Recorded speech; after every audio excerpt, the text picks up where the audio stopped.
আমি ঐতিকে পছন্দ করি, ঐতিও আমাকে পছন্দ করে। ভাই হিসেবে তো কাজিন আমার। হ্যাঁ, সাধারণ, জাস্ট। আমি তাহলে চলে যাই। না না, বরং আমি চলে যাই।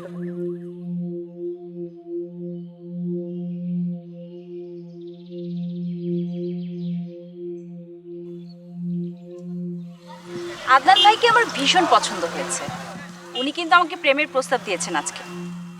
ও, আর তুমি রাজি হয়ে গিয়েছো? না, এখনো রাজি হইনি। কেন?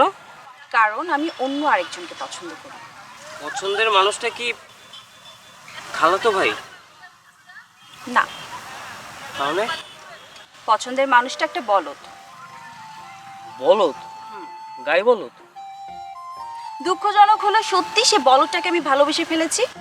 আর বলদকে ভালোবাসতে গিয়ে মনে হয়েছে সে বলদটাকে ভালোবাসার চাইতে আনন্দের আর কিচ্ছু নেই। তো সেই সৌভাগ্যবান বলদটার নাম কি আমি জানতে পারি? অবশ্যই জানতে পারেন। কি? সেই সৌভাগ্যবান বলদটার নাম অয়ন। আমি? কি বলছো তুমি? আচ্ছা, তুমি আমাকে বলদ বললে? হ্যাঁ, যে মানুষ নিজের মুখে ভালোবাসার কথা বলতে পারে না, বড় ভাইকে দিয়ে বলায়, তাকে বলদ বলবো না তো কি বলবো? আদনান ভাই আমার ভালোবাসার কথা তোমাকে বলেছে?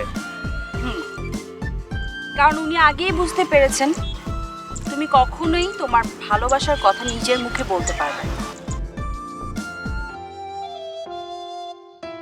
তুমি চাইলে আমি সারা জীবন তোমার গৃহপালিত বলদ হয়ে থাকতে পারি। আমি বলদ পুষি না। আমি এখন কি করব? 100 বার কান ধরে উদ্বাস করবা আর বলবা আমি তোমাকে ভালোবাসি।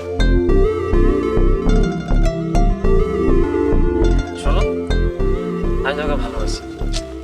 আমাকে না, শোনো, আমি কিন্তু তোমার স্যার। হ্যাঁ, স্যারকে সবসময় সম্মান করতে হয়। কিসের স্যার? ধরো, কান ধরো বলদ। আচ্ছা, আমি বলো, তুমি ধরো। কান কেন ধরো? তুমি ছাড়া লাগে না কিছু ভালো, তুমি ছাড়া